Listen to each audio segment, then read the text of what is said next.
Est-ce qu'on peut se lever et acclamer fortement le Seigneur? Le Seigneur qui t'a prêté la vie, le Seigneur qui t'a donné la force de te lever.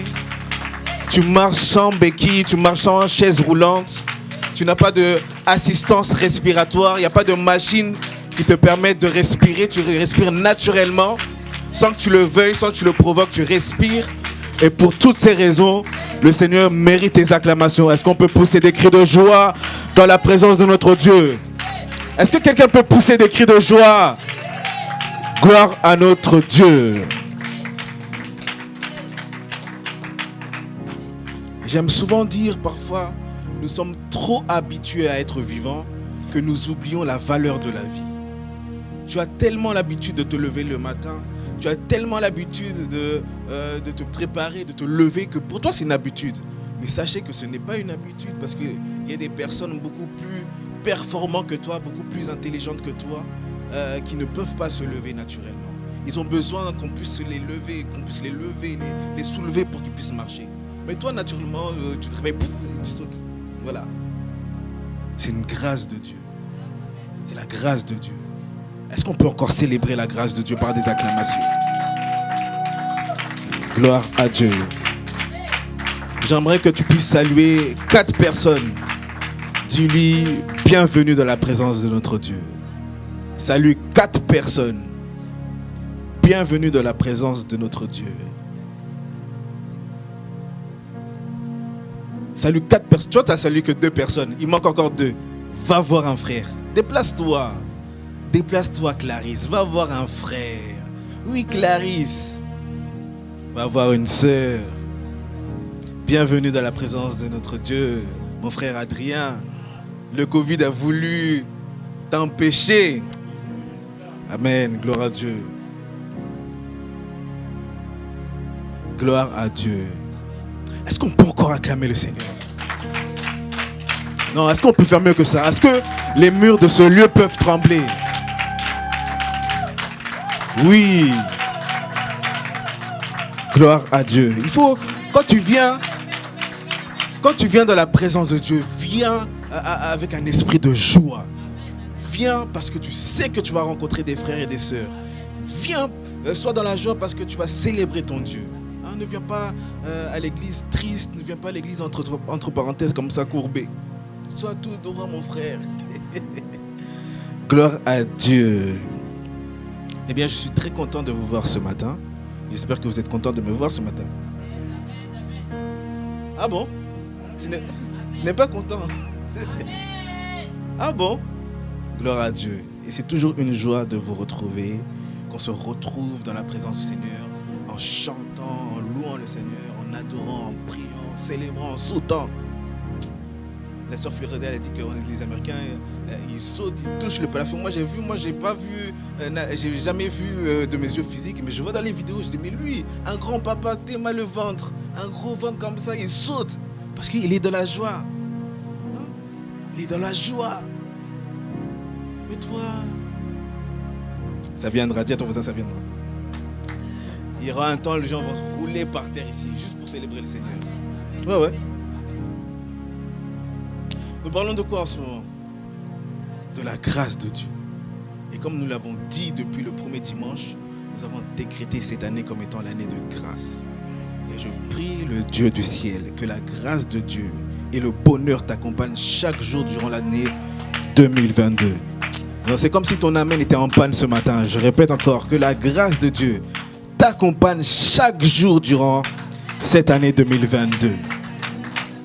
Que Dieu t'épargne des accidents, que Dieu t'épargne des épidémies, que Dieu t'épargne de la peste, que Dieu t'épargne de tout ce qui pourrait, n'est-ce pas, bouleverser ta vie, que Dieu t'épargne de la mort, que Dieu t'épargne de la fièvre, que Dieu t'épargne du chômage, que Dieu t'épargne de la famine, que Dieu t'épargne de la disette. Mais tu ne dis pas amen ce matin. Que Dieu t'épargne de tout cela au nom de Jésus-Christ.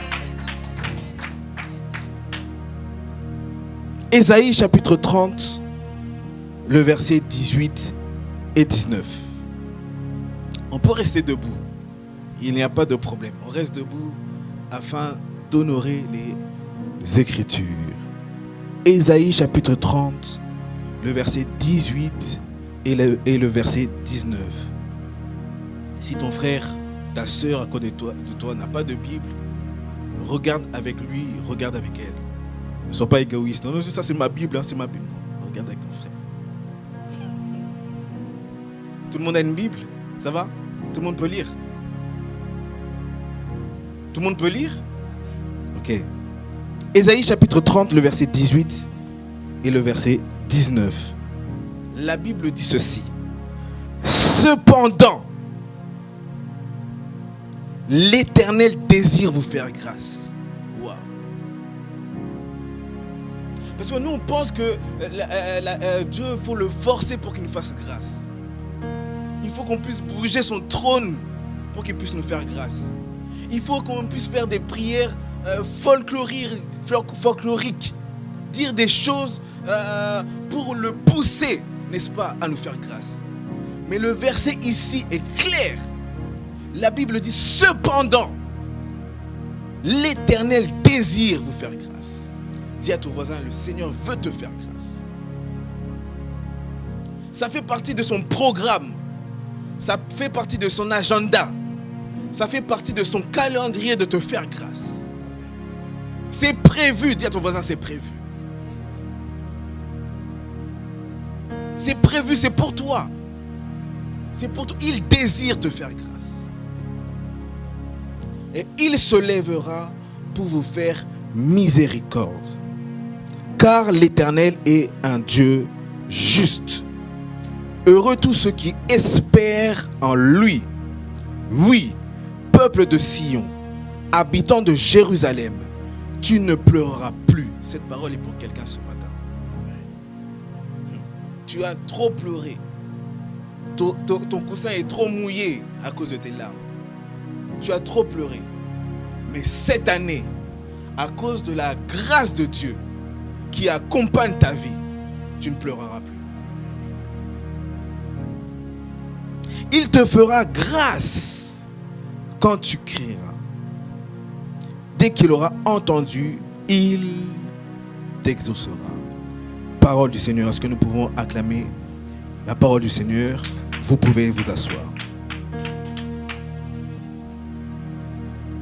J'aimerais que tu puisses m'écouter attentivement. J'aimerais nous rappeler que ces enseignements que nous donnons ici sont sur YouTube et tu peux aller là-bas sur notre compte YouTube CMES TV et tu retrouveras toutes nos vidéos, tu retrouveras tous ces enseignements. C'est vrai que parfois tu peux venir au culte, mais il y a certaines choses, n'est-ce pas, que tu peux oublier. Et parfois moi-même je suis surpris de ce que moi-même j'ai dit. Ah bon, j'avais dit ça? Parce que le Seigneur, quand on est là, c'est le Seigneur qui parle. Moi, je suis simplement un instrument. Je ne suis qu'un instrument. Amen. Je vous encourage. Allez vous abonner. Tu t'abonnes sur beaucoup de choses qui ne glorifient pas le Seigneur. Tu t'abonnes sur des théâtres, sur des films. Abonne-toi sur la parole de Dieu. Ça fait du bien. Dis à ton voisin, ça fait du bien. Non, dis-lui, ça fait du bien. Non, dis avec mon intonation, ça fait du bien. Gloire au Seigneur. Ici, il s'agit du peuple d'Israël. Pour bien comprendre ce qui se passe ici, il faut lire depuis Jérémie chapitre 42. Qu'est-ce qui s'est passé? Eh bien, le peuple d'Israël, comme vous le savez, avait un territoire que Dieu leur avait promis depuis le temps d'Abraham, leur ancêtre. Le peuple d'Israël était habitant d'un pays qu'on appelle Canaan. Dis après moi, Canaan. Canaan est la terre que Dieu a préparée, a prévue pour le peuple d'Israël. Et il va arriver un moment dans l'histoire du peuple d'Israël où ils vont se faire attaquer.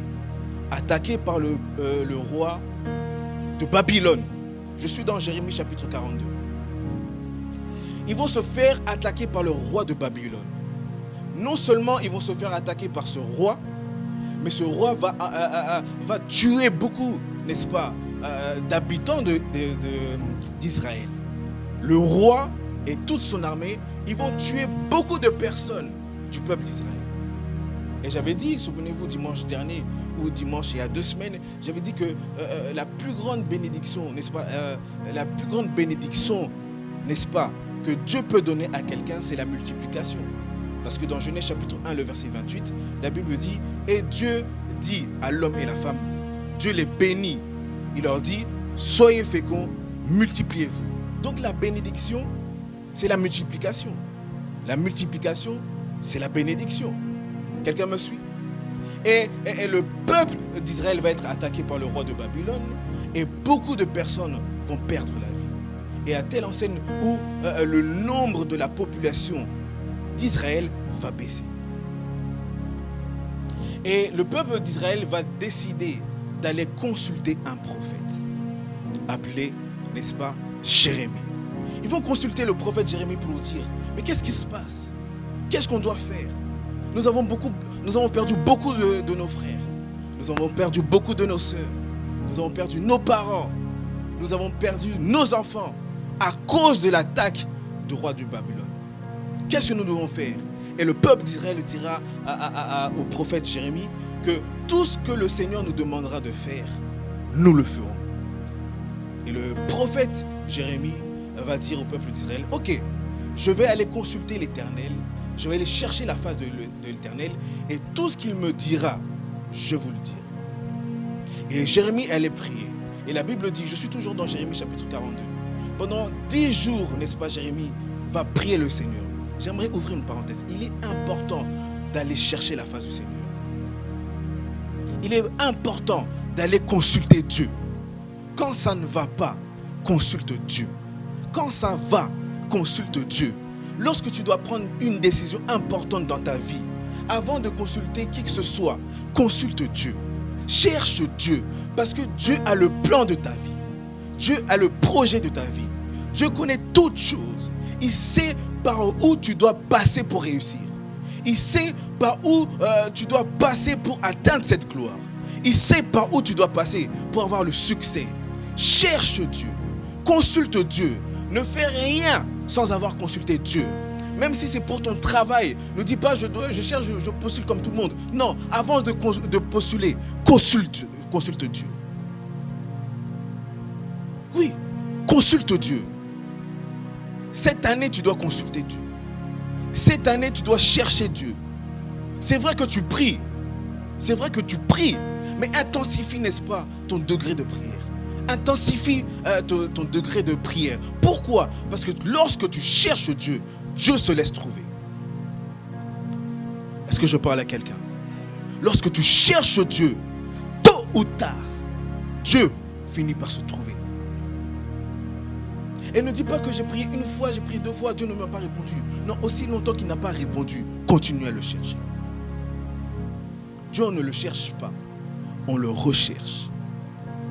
Il y a une différence entre chercher et rechercher. Quelqu'un qui cherche peut abandonner, peut avoir de la paresse, peut, n'est-ce pas, peut avoir la flemme. Mais quelqu'un qui recherche s'active, c'est-à-dire tant qu'il n'a pas trouvé ce qu'il cherche, il ne s'arrête pas. Cette année, tant que tu n'as pas trouvé Dieu, continue à chercher Dieu. Est-ce que je parle à quelqu'un? Quelqu'un peut dire Amen? Non, est-ce que quelqu'un peut dire Amen très fort? Et le prophète Jérémie va chercher Dieu et Dieu va lui répondre, il va communiquer, n'est-ce pas, ce que le Seigneur, ce que Dieu lui a dit au peuple d'Israël. Il va réunir tout le peuple d'Israël, il va leur dire, n'ayez pas peur du roi de Babylone. N'ayez pas peur. C'est vrai qu'il a tué certains des membres de vos familles. C'est vrai qu'il a tué certains de vos proches. Mais n'ayez pas peur. Restez, n'est-ce pas, à Jérusalem. Restez là où Dieu vous a établi. Restez là où Dieu vous a placé. J'aimerais ouvrir une parenthèse pour te dire ceci. Reste là où Dieu t'a établi. Quoi qu'il arrive, le vent peut arriver, le vent peut souffler, les intempéries peuvent venir, les problèmes peuvent arriver, les soucis peuvent arriver, mais reste là où Dieu t'a établi. Parce que s'il t'a établi là, il sait pourquoi il t'a établi. Et si Dieu t'a établi là, c'est que Dieu te protège là où il t'a établi. Quelqu'un me suit? Et même en ce qui concerne l'église, Moi, je suis très choqué de voir des chrétiens qui changent d'église comme ils changent de paire de chaussettes. Qui changent d'église comme ils changent, n'est-ce pas, de chemise. Chemise bleue, chemise rose, chemise verte. Eh bien, lui, c'est comme ça qu'il change d'église. Aujourd'hui, il est l'église CMES. Demain, il est l'église La Porte de l'Éternel. Demain, il est l'église La Main de l'Éternel. L'église... Donc, tout le temps, il change d'église. Frère, tu es où? Où est-ce que Dieu t'a établi? Vous savez, Dieu bénit. Mais Dieu ne bénit pas partout. Je vais te choquer ce matin. Dieu bénit, mais il ne bénit pas partout. Il te bénit là où il t'a placé. Il te bénit là où il t'a établi. C'est-à-dire, si tu ne te retrouves pas là où Dieu t'a voulu, où Dieu t'a placé, où Dieu t'a établi, Dieu ne te bénit pas. Il va dire à Josué, partout où tu... comment? C'est quoi ce verset? Partout où tu fouleras, n'est-ce pas, la plante de ton pied, je te le donne en possession. Mais vous devez savoir que là où Josué devait planter, n'est-ce pas, fouler la plante de ses pieds, c'était à Canaan. C'est-à-dire, si Josué se retrouve en dehors de Canaan et qu'il foule la plante de ses pieds, Dieu ne le bénit pas. Parce que tout le monde dit, partout où je foulerai la plante de mes pieds, Dieu va me bénir. Partout où je foule la plante de mes pieds, Dieu va me bénir. Non. Il te bénit là où il t'a placé. Il te bénit là où il t'a établi. Dis à ton voisin, reste là. Quelqu'un m'entend? Dis bien, reste là. Ne bouge pas, ne t'agite pas, reste là. Et Jérémie va leur dire, restez là. Mais même si le roi de Babylone est là, peu importe sa force, peu importe ses attaques, peu importe, n'est-ce pas, sa méchanceté, restez là. Parce que c'est là que Dieu vous veut. Et Jérémie va leur dire, si vous quittez Jérusalem pour aller vous réfugier en Égypte, eh bien sachez que là-bas, vous allez mourir par l'épée. Sachez que là-bas, vous allez mourir à cause de la famine. Sachez que là-bas, n'est-ce pas, vous allez mourir à cause des épidémies. Restez à Jérusalem. Vous avez deux choix à faire. Soit vous restez à Jérusalem avec le roi de Babylone et Dieu vous protège, Dieu vous bénit, soit vous allez en Égypte. En Égypte, le temps, n'est-ce pas, l'Égypte, à ce temps-là, c'est comme les États-Unis. C'était une grande puissance. Pharaon représentait, était comme le président des États-Unis. C'était quelqu'un qui pèse. C'est quelqu'un qui a de l'affluence. Si tu es, n'est-ce pas, sous la protection de Pharaon, sache que ta protection est garantie. Mais Dieu va leur dire, si vous allez en Égypte là-bas, si vous allez là-bas, vous allez mourir par l'épée. Vous allez mourir à cause de la famine.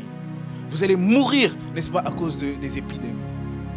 Bref, on se retrouve maintenant dans Ésaïe chapitre 30, ce que nous avons lu. Et sachez qu'entre Jérémie chapitre 42, notez ce que je dis. Je fais des recherches pour vous. C'est pour vous que je lis la Bible. Je la lis pour moi, mais je la lis aussi pour vous. Entre Jérémie chapitre 42 et Ésaïe chapitre 30, il s'est passé 110 ans. 110 ans. Et le peuple d'Israël va choisir, n'est-ce pas, le deuxième choix que Jérémie leur a dit. Le premier choix, c'était de rester n'est-ce pas, à Babylone, à Jérusalem. Le deuxième choix, c'était d'aller en Égypte. Et le peuple d'Israël est allé en Égypte. C'est-à-dire, ils n'ont pas suivi la recommandation du Seigneur. Ils n'ont pas suivi ce que le Seigneur leur a demandé de faire. Le Seigneur leur a dit, restez à Jérusalem. Mais ils ne sont pas restés à Jérusalem, ils sont allés en Égypte se réfugier auprès de Pharaon. Non seulement se réfugier auprès de Pharaon, ils vont faire, n'est-ce pas, une alliance avec, n'est-ce pas, les Égyptiens. Chose qui a déplu au Seigneur. Et lorsque le Seigneur a vu cela, Dieu va qualifier le peuple d'Israël comme étant un peuple rebelle. Dieu va les qualifier comme un peuple rebelle. Pourquoi? Parce qu'ils ont désobéi aux recommandations du Seigneur. Bien-aimés, Dieu n'aime pas les rebelles. Quelqu'un m'entend? Dieu aime le rebelle, mais il n'aime pas la rébellion. Change ma phrase. Dieu aime le rebelle, mais n'aime pas la rébellion. Pourquoi? Parce que la rébellion active, n'est-ce pas, la colère de Dieu. Et Dieu est en colère contre le peuple d'Israël. Pourquoi? Parce qu'ils sont alliés aux Égyptiens. Alors que Dieu leur avait dit de rester à Jérusalem. Dis à ton voisin, ne sois pas rebelle. Ne sois pas rebelle. La rébellion, c'est le refus de l'autorité. C'est le refus de se soumettre à l'autorité établie. Lorsque tu refuses, n'est-ce pas, de te soumettre, n'est-ce pas, à Dieu, tu es rebelle.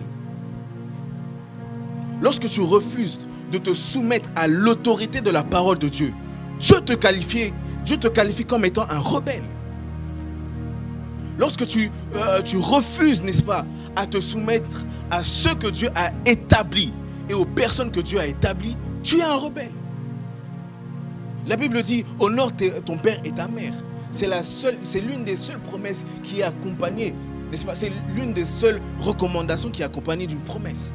Afin que tu vives longtemps. C'est-à-dire, si tu n'honores pas ton père, tu n'honores pas ta mère, tu ne vivras pas longtemps. Est-ce que je parle à quelqu'un? Soumets-toi à tes parents. Soumets-toi à ton père. Soumets-toi à ta mère. Même si ça te déplaît, même si c'est contre ta volonté, soumets-toi à ton père. Sauf si ce qu'il te demande est contraire à la volonté et à la parole de Dieu. Soumettez-vous à ce que Dieu a établi. Soumettez-vous au serviteur de Dieu. Le serviteur de Dieu représente Dieu. Le serviteur de Dieu représente Dieu. Et lorsqu'il te dit une chose, même si tu ne comprends pas, fais-le. Parce que Dieu aime les obéissants. Dieu aime ceux qui sont obéissants. Amen. Et ils vont, n'est-ce pas, s'allier au peuple d'Égypte. Ils vont s'allier à Pharaon. Et Dieu va leur dire, parce que vous êtes, n'est-ce pas, alliés aux Égyptiens, n'est-ce pas, vous serez déçus d'eux. Vous serez déçus de cette association. Vous serez déçus de cette alliance. La protection que vous cherchez auprès de Pharaon, vous n'allez pas la retrouver. Au contraire, vous serez humiliés. Vous serez méprisés. Sachez que le peuple d'Israël était respecté. Mais parce qu'ils ont déshonoré Dieu, parce qu'ils n'ont pas voulu, n'est-ce pas, obéir à Dieu, parce qu'ils sont alliés, n'est-ce pas, aux Égyptiens, Dieu va leur dire, vous serez humiliés, vous serez déçus de leur protection. Je répète encore ce que j'ai dit dimanche dernier, ou il y a 2 semaines. Fais attention à qui tu te lis. Fais attention à qui tu te lis. Lorsque tu veux, n'est-ce pas, avoir des amis, consulte Dieu. Demande à Dieu, est-ce que lui, il mérite d'être mon ami? Est-ce que dans cette amitié, tu es là-dedans? Est-ce que dans cette fraternité, tu es là-dedans? Est-ce que tu es là? Parce que Dieu bénit, n'est-ce pas, toutes les alliances que lui, n'est-ce pas, inspire. Lorsque Dieu est là-dedans, lorsque Dieu est dans cette affaire, il bénit cette amitié. Quelqu'un me suit? Dis à ton voisin, fais attention à qui tu te lis. Non, dis-lui bien, fais attention. Et parce qu'ils se sont liés, n'est-ce pas, aux Égyptiens, Dieu envoie pas le prophète Jérémie, mais le prophète Ésaïe pour dire au peuple d'Israël, parce qu'ils ont désobéi, parce qu'ils ont été rebelles, ce peuple sera détruit. Le peuple d'Israël sera détruit. Sachez que déjà depuis Jérémie chapitre 42, leur nombre avait diminué. Leur nombre avait baissé à cause, n'est-ce pas, de l'attaque du roi de Babylone. Mais là, Ésaïe va leur dire que vous ne serez pas diminués, vous n'allez pas baisser en nombre. Vous serez détruits, c'est-à-dire plus d'Israël. Quelqu'un me suit? Et là, on arrive maintenant au verset 18. Dieu va leur dire, cependant, l'Éternel désire vous faire grâce. Alors qu'ils ont désobéi au Seigneur, alors qu'ils ont été rebelles, alors qu'ils ont méprisé la parole de Dieu, alors qu'ils ont méprisé, n'est-ce pas, les recommandations du Seigneur, Dieu va les punir Mais il leur dit, cependant, le Seigneur désire vous faire grâce. Par là, nous pouvons comprendre que finalement, Dieu nous aime tellement. En fait, ce verset nous révèle l'amour de Dieu. Dieu n'est pas pour que tu puisses souffrir.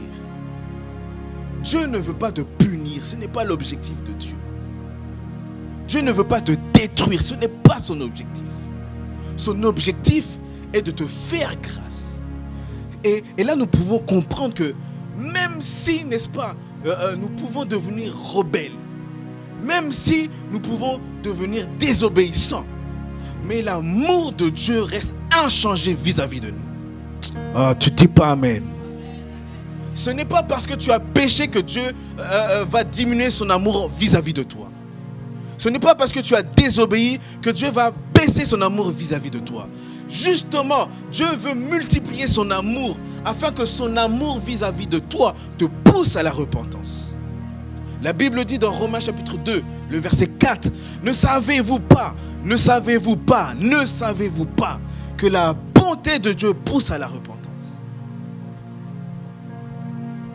Lorsque tu pèches, souviens-toi de l'amour de Dieu.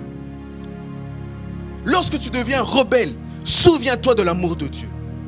Lorsque tu deviens méchant, souviens-toi de l'amour de Dieu. Lorsque tu deviens désobéissant, souviens-toi de l'amour de Dieu. Parce que cet amour te poussera à te repentir. Voilà pourquoi moi je suis contre ces chrétiens qui jugent ceux qui pêchent.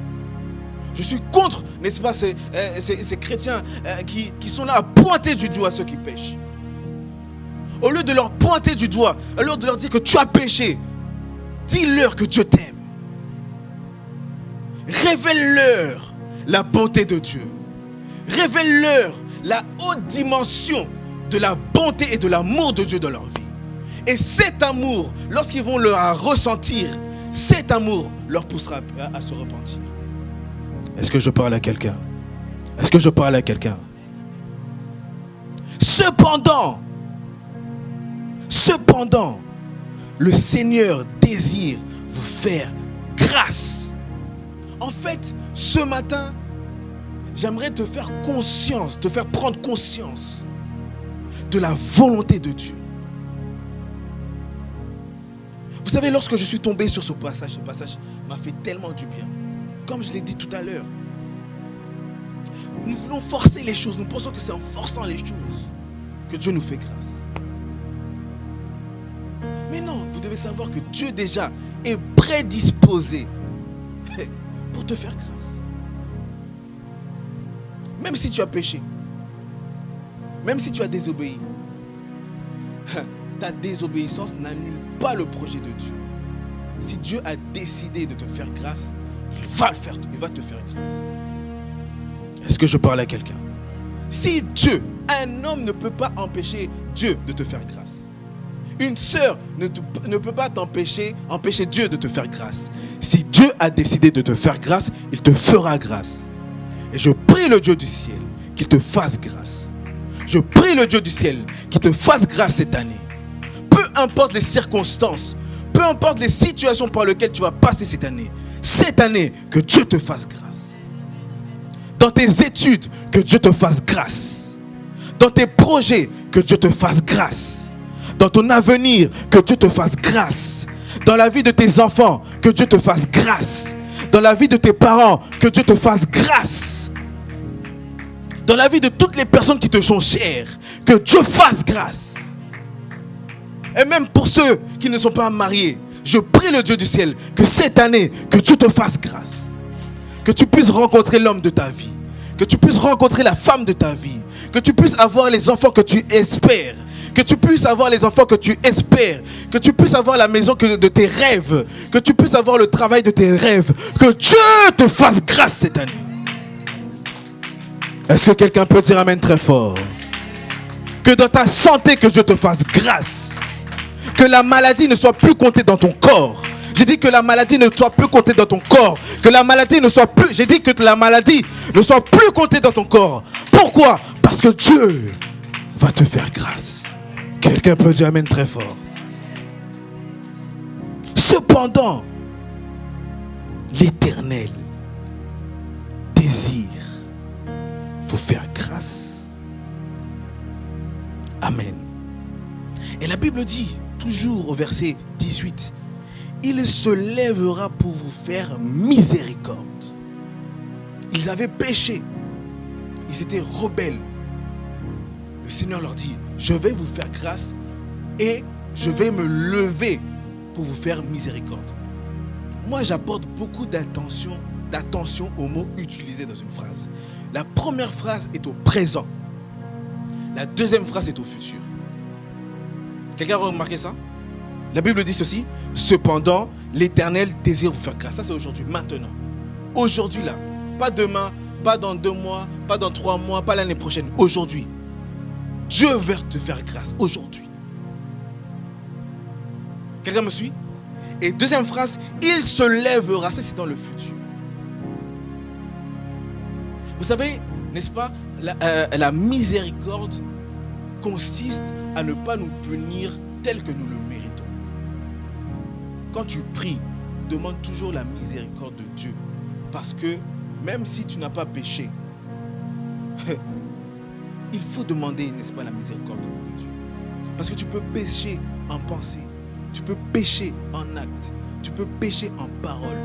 Avant de demander quoi que ce soit au Seigneur, demande sa miséricorde, qui ne te punit pas tel que tu le mérites.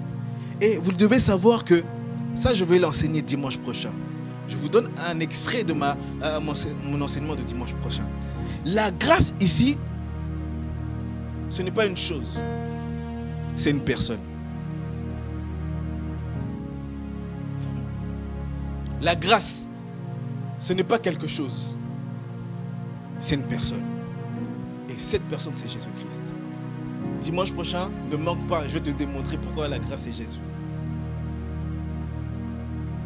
C'est ma pub de dimanche prochain. Pub. Venez, pubé.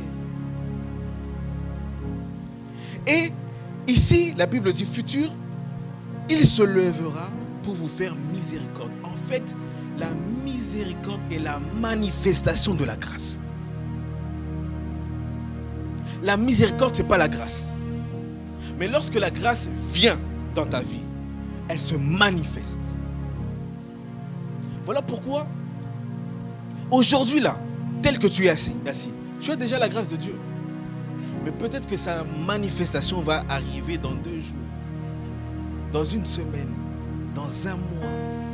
Voilà pourquoi lorsque tu ne vois pas, ne dis pas que Dieu m'a oublié. Dieu m'a oublié. Dieu ne m'aime pas. Dieu ne m'a pas fait grâce. Non, il t'a fait grâce. Mais sa manifestation peut arriver dans les jours à venir. Je prie le Dieu du ciel que parce que tu as la grâce de Dieu, que cela puisse se manifester dans ta vie.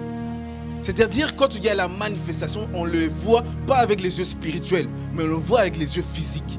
Je prie que la grâce de Dieu puisse se manifester dans ta vie afin que tes yeux voient la bonté de Dieu.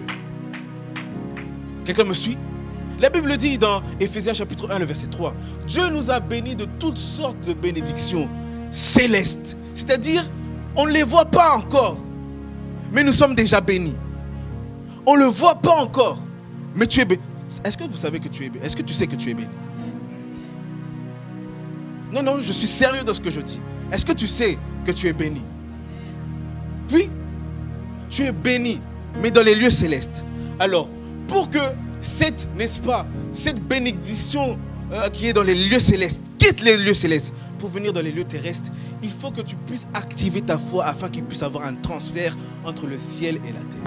Je prie le Dieu du ciel que tu puisses avoir la foi qui va transférer les choses que Dieu a prévues qui sont dans les lieux célestes pour que tu puisses les palper dans le lieu terrestre. Oh, est-ce que je parle à quelqu'un? Que ce à quoi tu aspires, n'est-ce pas, aie foi en Dieu. Et foi à ce que le Seigneur peut faire. Pourquoi? Dieu a la capacité de transférer ce qui est dans les lieux célestes sur la terre. La Bible dit dans Genèse chapitre 1, au commencement, Dieu créa les cieux et la terre. La terre était informe et vide. Et Dieu a vu que c'était le chaos sur la terre. Et Dieu va dire que la lumière soit. Et la Bible dit que la lumière fut. Que la lumière soit et la lumière fut. que la lumière soit et la lumière fut. C'est-à-dire quoi? Dans la pensée de Dieu, dans le monde de Dieu, la lumière existait déjà. Mais dans les lieux célestes. Pour que ce que Dieu voit dans les lieux célestes puisse arriver, n'est-ce pas, sur la terre, Dieu a eu besoin de déclarer les choses. Il a dit que la lumière soit, il a déclaration, et la Bible dit, résultat, les lumières fut. Ce que tu veux, ce que tu vois de toi dans les lieux célestes, Dieu attend que tu puisses le déclarer pour que ça puisse quitter le lieu céleste et que ça puisse venir sur la terre. Mon frère, ma soeur, n'oublie pas. Vous savez, personne ne peut t'empêcher à déclarer les choses. Personne ne peut fermer ta bouche. Voilà pourquoi moi, quand je me lève le matin, après me préparer, après m'habiller, je me regarde dans le miroir. Je me dis, ah Aurélien, tu es un futur millionnaire. C'est une déclaration. Toi, si tu ne crois pas, c'est ton problème. Moi, je me vois millionnaire. C'est pour ça que les millionnaires, moi, je travaille dans un lieu. Je ne dirai pas où je travaille. Mais je travaille quelque part où il y a des millionnaires. Je les vois, je côtoie des millionnaires. C'est pas oh non, des millionnaires en francs congolais. Non, c'est des millionnaires vraiment en euros. Des millionnaires. Donc tu sens que le gars, il pèse financièrement. Et vous savez qu'un millionnaire, quand je les vois, il ne s'habille pas n'importe comment. Il ne se prend pas par n'importe qui. Même dans sa démarche. Des blancs. Millionnaires. Je dis, ah, Seigneur, si lui, un païen, peut devenir un millionnaire, à combien plus forte raison, moi qui suis ton fils? Voilà pourquoi je t'encourage, déclare des bonnes choses sur ta vie. Déclare des bonnes choses. Même si tu vis le contraire, déclare des bonnes choses. Même si tu vis la pauvreté, déclare la richesse. Même si tu constates que effectivement je suis malade, déclare la guérison. Parce que c'est en déclarant que tu vas finir par les voir dans ta vie. Est-ce que je parle à quelqu'un? Non, est-ce que je suis en train de parler à quelqu'un? Le Seigneur dit que je vais te bénir. Et toi tu te dis que j'ai rien dans mon compte en banque. Seigneur, tu m'as oublié. Non, il t'a déjà béni. Déclare ce que Dieu t'a dit. La Bible dit ce matin, la Bible te dit ce matin, le Seigneur désire te faire grâce. Par conséquent, crois que le Seigneur va te faire grâce. Nous avons dit que la grâce, n'est-ce pas, c'est une bénédiction imméritée comme notre soeur Florida l'a dit tout à l'heure. Il n'y a pas de mérite. C'est-à-dire que c'est la décision de Dieu. C'est Dieu qui a décidé. Et j'avais dit, je pense il y a quelques dimanches, que dans l'Ancien Testament, la grâce de Dieu était sélective. C'était seulement prévu pour une catégorie de personnes. C'est Dieu qui décide de faire grâce à quelqu'un. Mais alors que nous sommes dans la nouvelle alliance, la grâce n'est plus sélective. Elle est disponible à celui qui veut. Celui qui veut peut prendre. Celui qui veut peut prendre la grâce. Celui qui veut peut vivre la grâce de Dieu. Mais pour vivre cette grâce, Dieu attend que tu puisses activer ta foi. C'est la seule chose que Dieu te demande de faire. Quelqu'un peut dire Amen. Quelqu'un peut dire Amen. Et la Bible dit, je continue. Car l'Éternel est un Dieu juste. Heureux tous ceux qui espèrent en lui. L'espérance est une autre forme de la foi en Dieu. Si le Seigneur dit que heureux tous ceux qui espèrent en lui, c'est que ceux qui n'espèrent pas en lui sont malheureux, premièrement. Deuxièmement, si le Seigneur dit heureux tous ceux qui espèrent en lui, c'est que l'espérance active, n'est-ce pas, la grâce de Dieu dans ta vie. Et quelqu'un qui espère s'attend à Dieu. S'attend à quelque chose de la part de Dieu. Le problème des chrétiens, c'est qu'ils viennent à l'église sans attente. Ils viennent à l'église par habitude. J'ai l'habitude de me lever tous les dimanches, je viens à l'église, je vais chanter, je vais croiser des frères, et puis je vais rentrer. Quelqu'un qui vient comme ça à l'église, c'est quelqu'un qui vient sans attente. Mais quelqu'un qui a une attente se prépare déjà depuis la maison et il se dit dans sa tête et dans son cœur, je vais à l'église parce que là-bas, je vais recevoir quelque chose de la part du Seigneur. Tu t'attends à quoi? Vous savez, si on dit maintenant tous les dimanches, Aurélien donne 1000 € à chaque personne. Donc, depuis lundi, tu seras déjà dans la joie. Depuis dimanche, encore loin. Depuis lundi, tu es déjà dans la joie. Parce que tu t'attends à recevoir, n'est-ce pas, les 1000 € donnés par Aurélien. Tu vas aller faire les courses, tu vas t'acheter des nouveaux vêtements parce que dimanche, j'aurai 1000 €. Il faut que je sois bien habillé. Le culte commence à 10h, mais toi à 7h, tu es déjà là. Oh, on te voit, frère, le culte ça commence à 10h. Pourquoi tu es là à 7h? Non, j'attends.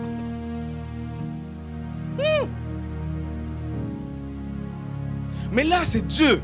C'est Dieu qui veut te donner quelque chose. Mais tu viens à 10h15, 10h28, 10h38. Est-ce que tu t'attends vraiment au Seigneur? J'ai l'impression que les gens ont plus, les chrétiens ont plus confiance aux hommes qu'à Dieu. Si je te promets 1000 €, tu viendras dimanche. Je t'assure, tu viendras. Mais si le Seigneur te dit, dimanche, je vais te faire grâce. Je suis fatigué. Aurélien, ne voit pas qu'il fait froid? On a dû gratter ce matin. Donc j'ai gratté. Cronchon. Même Dieu comprend le froid. Gratter, ça fait mal aux mains. Hein. Tout le matin. Cronchon. Et tu grattes. Après, tu grattes de l'autre côté. Tu vois que là où tu avais gratté encore, il faut encore gratter. Est-ce que tu t'attends à Dieu? Qu'est-ce que tu t'attends? Qu'est-ce que tu attends de la part de Dieu? Qu'est-ce que tu veux que le Seigneur fasse dans ta vie? Qu'est-ce que tu attends? Si tu attends, c'est que tu espères. Si tu espères, Dieu manifeste sa grâce. Le rôle de Dieu, c'est de manifester sa grâce. Ton rôle, c'est d'espérer.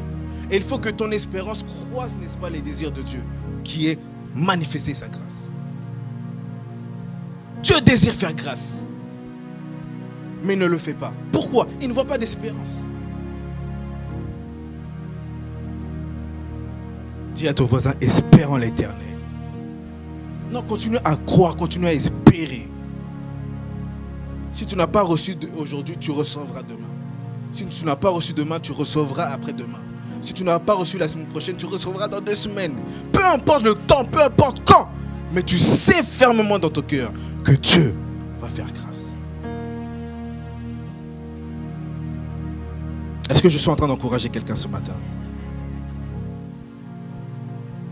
Et la Bible dit, oui, peuple de Sion, habitants de Jérusalem. J'ouvre une parenthèse. Dans l'Ancien Testament, quand on parle de Sion, cette appellation fait référence au peuple d'Israël. Quelqu'un me suit? Quand tu vois Sion dans l'Ancien Testament, ça fait partie, c'est une autre appellation, n'est-ce pas, du peuple d'Israël. Or, n'est-ce pas, dans la nouvelle alliance, l'alliance où nous sommes actuellement, Sion représente la cité de Dieu. Quand tu lis, par exemple, Hébreux chapitre 12, le verset 22,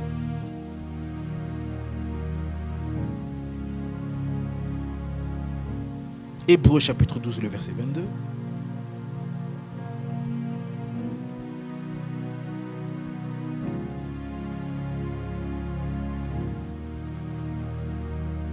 Gloire au Seigneur. Hébreux chapitre 12,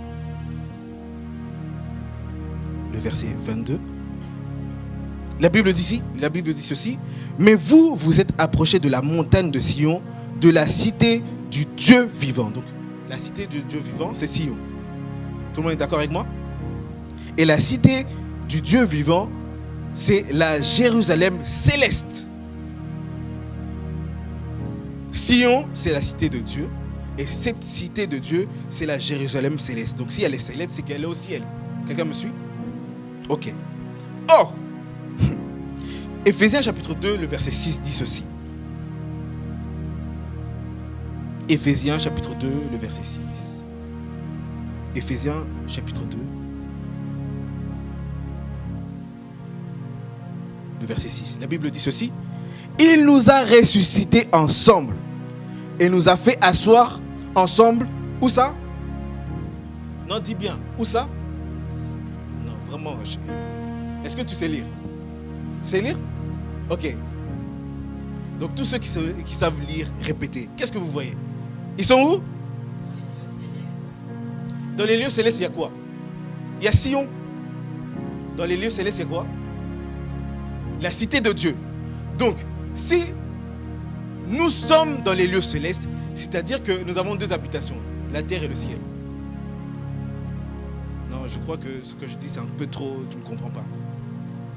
Est-ce que tu sais que tu es sur la terre et tu es au ciel? C'est ce que la Bible dit. La Bible dit, il nous a ressuscités ensemble. Et nous a fait asseoir. Donc tu es assis ensemble dans les lieux célestes en Jésus-Christ. C'est-à-dire que là où Jésus-Christ est assis sur son trône de gloire, toi tu es en lui.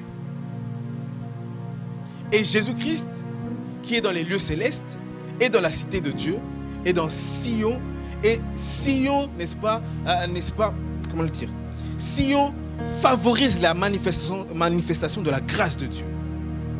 Parce que, rappelez-vous que Jérusalem, ce n'est pas une terre comme n'importe quelle terre. Ce n'est pas comme Bretigny, ce n'est pas comme Juvisy, ce n'est pas comme Épinay-sur-Orge. Non, c'est la terre de Dieu, c'est la terre sainte, on appelle la terre sainte. Donc, si c'est la terre sainte, Dieu a un regard particulier, différent, n'est-ce pas, sur Jérusalem. Or, Jérusalem n'est pas seulement terrestre, il est également céleste. Et si Jérusalem est céleste, c'est qu'il y a des bénédictions que Dieu a prévues pour la Jérusalem céleste. Or, ceux qui sont habitants de la Jérusalem céleste, ben c'est toi. Parce que tu es en Jésus-Christ. Non, est-ce que tu crois ce que je dis?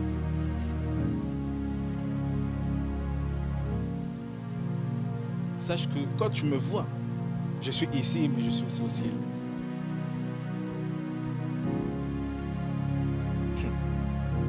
On parlera de ça un jour parce que j'ai l'impression que tu es choqué. Hein? Tu es choqué, c'est pas grave, hein? Ok, je continue. Oui, peuple de Sion, habitant là, tu ne pleureras plus. Qui ne doit plus pleurer? Qui ne doit plus pleurer? C'est les habitants de Sion, de la cité de Dieu. Bref, c'est pas grave, on parlera de ça un autre jour, c'est pas grave. T'as pas compris, mais on parle. C'est pas grave, c'est pas grave. C'est pas grave. On continue, dernière phrase. Il te fera grâce quand tu crieras. C'est-à-dire, la grâce de Dieu, maintenant, est conditionnée par rapport au cri. Quelqu'un me suit? La grâce de Dieu est conditionnée par rapport au cri. Pourquoi on crie? Quand quelqu'un, par exemple, tu es dans l'eau, tu es dans une piscine, tu es dans un océan, et que tu sens, tu commences à perdre pied, tu sens que, voilà, tu n'arrives plus à nager, tu sens que tu n'as plus la maîtrise de l'eau, et que tu vois un maître nageur, parce que moi je ne sais pas nager, hein. Moi, c'est pour ça que quand on fait les baptêmes, je ne vais pas trop loin. Je reste là où on a pied, parce que si l'eau est le baptisé, et moi, nous allons nous tous nous baptiser dedans. Bref, tu es en train de te noyer et tu vois un maître nageur. Qu'est-ce que tu vas faire? Non, sincèrement, qu'est-ce que tu vas faire? Tu vas crier, non? Maître! Maître! Sauve-moi! C'est pas ce que tu vas faire? Oh ouais! Oh ouais! Oh ouais! Pourquoi? Parce que tu veux attirer l'attention, n'est-ce pas, du maître nageur. J'aimerais dire une vérité. Quand tu attires l'attention de Dieu, ça provoque l'intervention de Dieu. Et l'intervention de Dieu, c'est la manifestation de sa grâce. Voilà, c'est ça le verset. Tu as des problèmes. Moi, je ne comprends pas les gens. Ils ont des problèmes. Donc, tu as vraiment des soucis. Donc, si Dieu n'intervient pas là, c'est chaud pour toi. Si Dieu ne fait rien là, pour toi, là, vraiment, c'est compliqué. Mais quand on te demande de prier, prie le Seigneur. Merci Seigneur parce que tu es gentil. Merci Dieu de gloire. Merci parce que tu es bon, tu es bon, tu es bon. Et si le frère à côté dit El Shaddai, toi aussi tu copies la prière, Seigneur El Shaddai, tout ça. Non. Ah.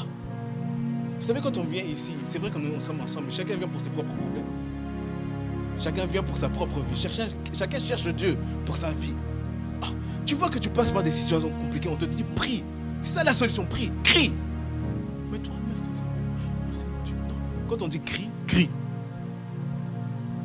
La sœur Florida l'a dit encore. J'ai l'impression qu'en ce moment, mes prédications sont prêchées avant que je prêche. Il faut faire attention, vous cherchez trop Dieu, vous cherchez un peu. Sinon, vous allez commencer à dire toutes mes prédications. Crie. Crie. On peut te prendre pour un fou. Ça, c'est pas ton problème. Moi, Dieu doit intervenir. Parce que là, sinon, c'est chaud. Un jour, je suis passé par des moments compliqués. J'ai garé ma voiture à la gare. J'ai commencé à crier. Seigneur, tu dois intervenir. Tout seul. Donc, les gens ils regardent. Mais ce noir là, en fait, c'est comment? Je crois qu'il a disjoncté. Je crois qu'il faut appeler le 115, lui. C'est comment? 115, 112. Pourquoi il crie? Non, mais... Non. Je crie parce que je veux attirer l'attention de Dieu. Et je sais que si j'attire l'attention de Dieu, Dieu va intervenir. Parce que quand j'attire son attention, ça provoque son intervention. Crie. Quand tu pries, crie. Crie. Comme Bartimée, merci. Bartimée a dit, fils de David, aie pitié de moi. Mais oui, parce que tu es aveugle, tu ne vois pas.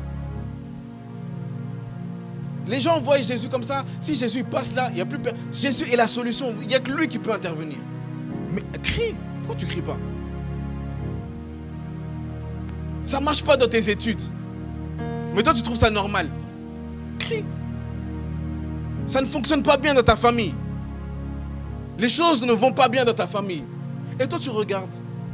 Tu regardes Midi les Zouzous. Tu regardes Netflix. Tu regardes les 12 coups de midi. Tu regardes la télé. Non.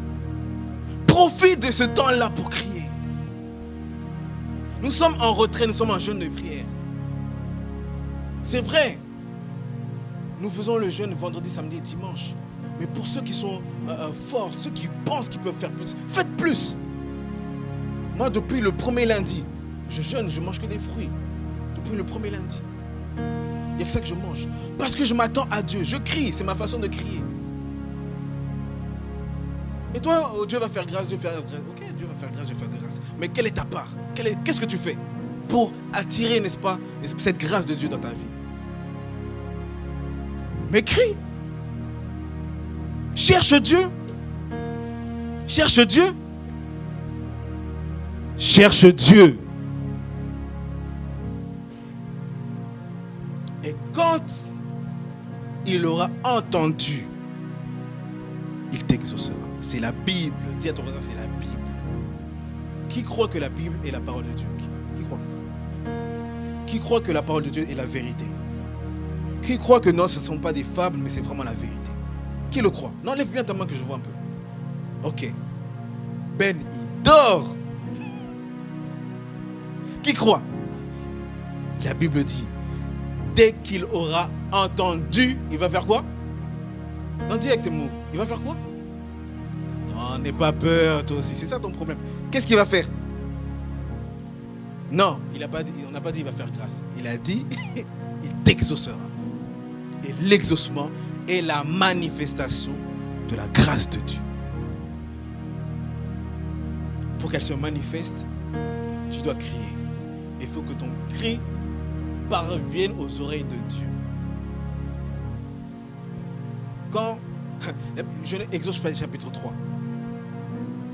Exode chapitre 3. Exode chapitre 3. Vous allez lire à la maison.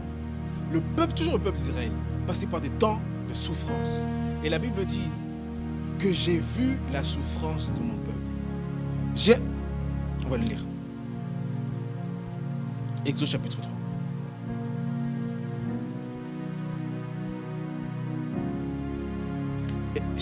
Verset 7. L'Éternel dit, j'ai vu la souffrance de mon peuple qui est en Égypte. Dieu a fait quoi? Il a vu. Et j'ai quoi? J'ai entendu quoi? Les cris que lui font pousser ses oppresseurs, car je connais ses douleurs. Dieu, verset 8, la Bible dit quoi? Je suis descendu pour le délivrer. Alors, mathématiquement, ça c'est très mathématique. Mathématiquement, qu'est-ce qui a provoqué la descente de Dieu?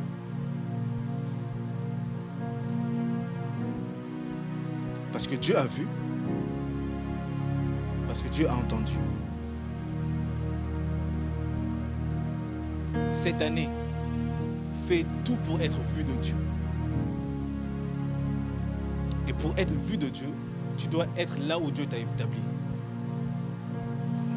J'ai envie de finir, mais à chaque fois je trouve des choses à dire. Je finis là, c'est sûr, je termine. Dernier point. Adam et Ève ont péché.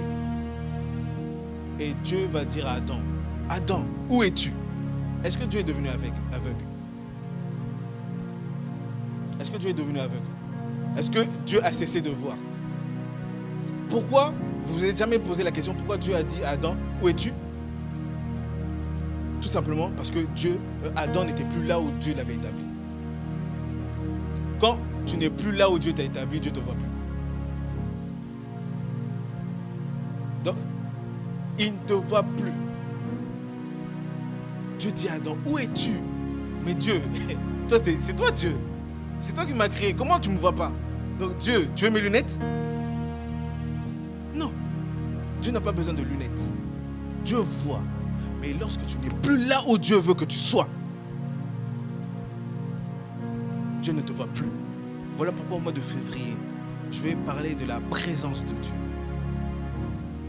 Parce que Dieu voit ceux qui demeurent dans sa présence. Si tu n'es plus dans sa présence, Dieu ne te voit plus. Et je parlerai des principes qui attirent la présence de Dieu dans notre vie. Ça, c'est pour le mois de février. Je fais ma deuxième pub. Mois de février. La présence de Dieu. Bref. Tu veux la grâce de Dieu? Tu veux qu'il se manifeste dans ta vie? Tu veux qu'il t'exauce? Reste là. Parole du Seigneur. Non, mais si cette parole t'a vraiment encouragé, j'aimerais que tu puisses acclamer le Seigneur.